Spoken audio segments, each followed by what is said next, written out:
Le damos la bienvenida al expresidente de la Corte Superior de Lima y presidente también de la Sala para Casos de Terrorismo, Marcos Ibaceta. Bienvenido, doctora. Buenos días, Perú. Muchas gracias. Encantado de estar acá.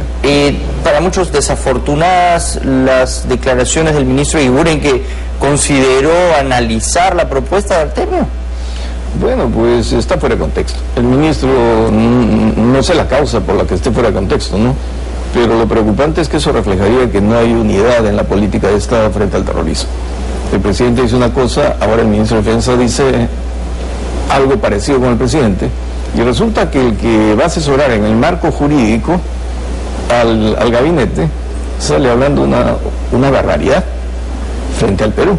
Ahora, esto también nos hace sospechar fundadamente que desde dentro del aparato del Estado se le ha hecho el juego a Sendero Luminoso y a los grupos terroristas, al MRTA, para que sigan con su guerra política. Ellos no han cesado su guerra, sino que de lo militar han pasado a lo político. Y esto nos lleva a las manifestaciones, pero eso tal vez lo podemos hablar después. ¿Recuerda usted los famosos diálogos de la gente del Estado en la época del gobierno de Valentín Paniagua, que confianzuda y jocosamente tenía reuniones con la cúpula senderista, y en donde ya se hablaba de la formación de una comisión de la verdad, y de ahí surge la desconfianza en la comisión de la verdad, polarizando al país, y hablando con Abimael Guzmán y su cúpula sobre lo que podía hacer el Estado y lo que podían hacer frente a los otros agentes del Estado. Y se desató una persecución muy dura contra los militares, generalizando acciones aisladas para meterse en la cárcel, pero suavizando el trato hacia los terroristas, y ahí se da la salida de una gran cantidad de ellos de las cárceles. Y ahora nos encontramos con que en el gobierno de Alejandro Toledo también han habido gente negociando con Artemio a espaldas de la población, y escuché por ahí que Artemio ofrecía que no iba a matar más. Eso tendría que ver con lo del allanamiento de los agentes del Estado ante la Comisión Interamericana, aceptando pagar reparaciones cuantiosas a los terroristas. Eso tendría que ver otra vez con profundizar la persecución de los militares. Eso tendría que ver con el desprestigio del Estado frente al terrorismo. Tenemos tantas quintas columnas dentro del Estado. Es decir, el Estado contra el Estado a favor de los que nos han agredido. Pero no han agredido al gobierno de turno, han agredido al Perú, han agredido a nosotros. Y en la acción política hemos estado viendo, por ejemplo, los famosos frentes. Queremos luchar contra la informalidad, pero la informalidad es el poder. No son los presidentes regionales, no son los alcaldes los que representan el poder. Ahora todo el mundo se mueve al son que le toca a los frentes regionales. ¿Y esos líderes de dónde han salido? Antes no se sabía, pero ahora ya tenemos y se identifican como miembros o ex condenados por el terrorismo, por el MRTA, y van a ir apareciendo más. Y la pregunta es la siguiente: ¿estos señores actúan a título personal o como agentes de sus organizaciones? Si actúan como agentes de sus organizaciones, hay que proscribirlos y perseguirlos y someterlos a proceso, porque sus organizaciones están proscritas. Y por lo tanto, si actúa a favor de una organización proscrita, pertenece a esa organización y debe asumir las consecuencias penales. Sin embargo, nuestro servicio de inteligencia no ha trabajado en eso, nuestra policía no ha trabajado en eso, y nos han venido moviendo el país en una guerra política, pero donde la guerra psicológica la manejan a la perfección, porque las poblaciones tienen razón en reclamar algo, pero lo sobredimensionan de tal manera en que al final logran una psicología de masa de una minoría muy organizada, donde el miedo es tan grande que ya se pierde la racionalidad sobre elementos técnicos y todo se vuelve político. ¿Qué le parece a usted la detención, por ejemplo, de Wilfredo Saavedra cuando vino acá a presentarse ante una comisión en el Congreso? Un error infantil, porque si le estoy presentando el marco, al menos lo hubieran investigado previamente por la destrucción, toma de carreteras, incendios, etcétera, etcétera, y establecer un nexo causal en esos actos y la responsabilidad penal antes de detenerlo. Como decían los antiguos policías del GEIN, no se puede detener para investigar, hay que investigar para detener. en vez de lograr un objetivo de temor a estos dirigentes, los han victimizado. Y los han hecho más fuertes. Así es, así es.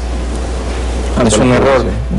¿Hasta qué punto, y según su entendimiento en esta especialidad que ha visto usted tanto por los casos de terrorismo que le ha tocado revisar, hasta qué punto se le permite a gente como Wilfredo Saavedra, que ha sido condenado por 10 años por haber estado vinculado al movimiento revolucionario Tupac Amaru, por qué él puede salir ahora, bueno, ya ha sido excarcelado, puede hacer su vida, ¿no?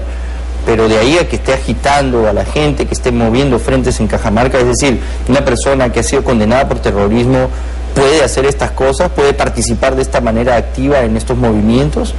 Podría si lo hace a título personal y sin la ¿Pero qué dice la ley? Y sin la ideología y metodología. La ley dice eso. A título personal, pero sin ideología y metodología de su organización o su ex organización, no lo sé.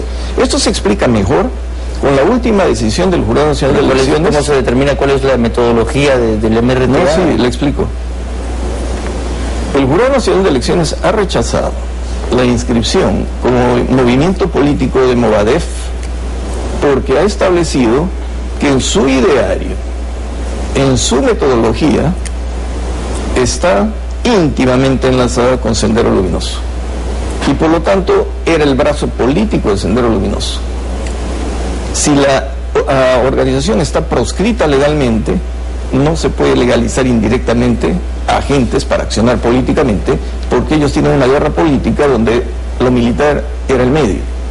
Y ahora lo están cambiando, pero la violencia sigue siendo su método. Por lo tanto, en una investigación seria sobre estos temas, la policía debería infiltrar y empezar a ver los movimientos, los nexos, las conexiones, porque el método violentista lo vemos todos los días.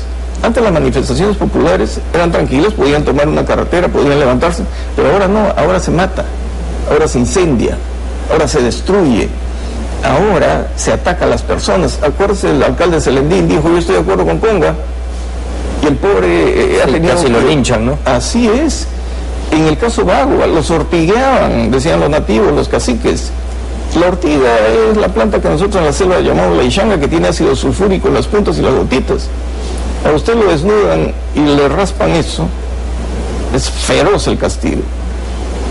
Si hemos llegado a que los comerciantes, cuando creo que un reportero de ustedes fue,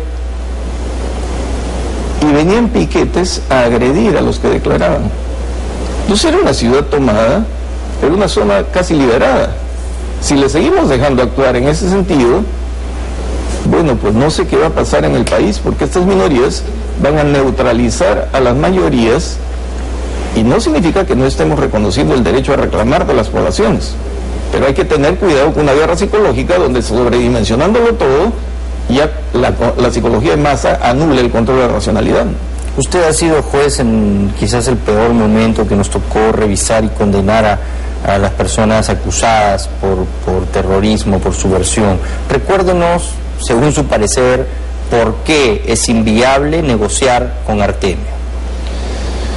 No puede negociarse con esta gente. Primero, Artemio, ¿quién representa?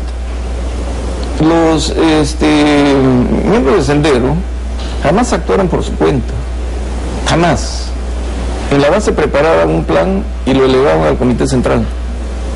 Tenía que bajar con la aprobación del Comité Central para ejecutarlo. Por ejemplo, el asesinato del empresario Rosales.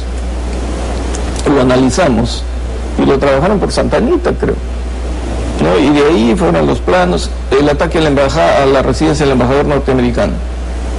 También, ese era el método. O sea, nunca actúan por su cuenta. Ellos tenían un sistema dual. Al lugar donde iban dejaban un comisario político y un comisario militar. El militar se subordinaba al político y poco a poco trataban de ganar a la población. Capturaban a la gente, a nuestros campesinos, pero teniendo a sus familias como rehenes. Se llevaban 100 campesinos y no podían decir que no. Porque yo, en el juzgamiento, algunos nos narraban, y están en los expedientes, cómo delante de ellos asesinaban a sus padres.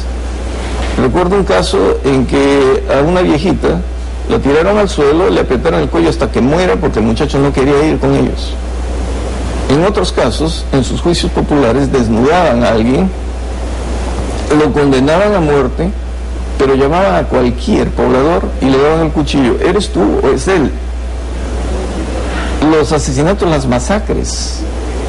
En Ayacucho, recordemos a Bárbara Daquile, recordemos los coches bombas, pero recordemos lo principal, la destrucción masiva de torres de energía.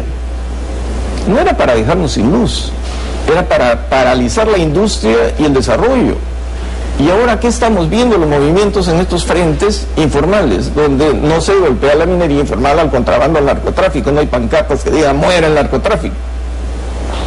Se pretende que no haya inversión, que eso es lo mismo que tumbarse torres de energía eléctrica, es decir, paralizar al país. Y Artemio fue parte activa de este movimiento, él ha sido siempre uno de los hombres fuertes de Sendero en esa zona, más de 30 años operando ya en el Alto Guayaga. Él se jacta de eso, pero hay que ver cuánta gente ha muerto, cuánta gente asesinó, cuánta gente secuestró.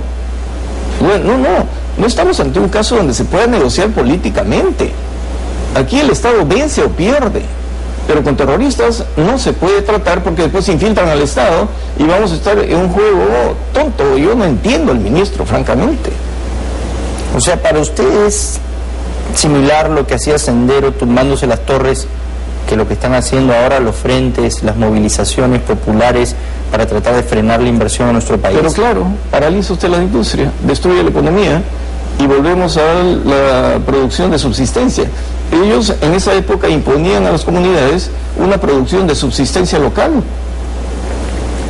y pensaban que con 1 millón de personas podían hacer un nuevo país. Y el resto era un costo. ¿Está pasando esto en Cajamarca? Yo creo que en Cajamarca, los cajamarquinos en su mayoría son gente razonable, pero lo que hemos visto es una minoría que exacerba los ánimos, pero tiene una capacidad de movilización cuyo dinero jamás hemos investigado de dónde viene. Cuando se movilizaron en Madre de Dios tampoco hemos investigado de dónde viene el dinero. Cuando se movilizaron en Puno y que después de allí fueron, no ahora último, sino en el tiempo de Bagua, Madre de Dios, Puno, y fueron hasta llegar a Bagua.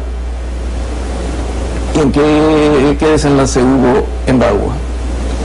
Terrible. Entonces, si tenemos un país inestable, con violencia latente, sin inversiones, se cae la economía, tenemos una crisis internacional, entonces se dan las condiciones del caldo de cultivo para que estos movimientos radicales se legitimen y lleguen al poder, que es su objetivo. O sea, lo que quieren es el caos. Así es. Sí. Ahí es donde reinan estas huestes, ¿no? Y bueno, el tema más vigente actualmente es lo de Cajamarca aún. ¿Para usted hay pruebas o indicios de que hay gente infiltrada en estos movimientos, que muchos de ellos son vinculados a Patria Roja, que tengan una intención de hacer esto precisamente? Yo siempre vinculo no solo Cajamarca, desde Moquegua, Puno, Madre de Dios, después el norte Loreto y terminó en Bagua. Recuerden que siempre en Puno se reunían ¿cómo se llaman? Los representantes de las etnias. En Puno se leían cartas de Evo Morales incitando y pasando de la rebelión, decía, la insurrección. Eso fue previo a Bagua y nosotros lo hemos permitido. Y habían grupos políticos que se aliaban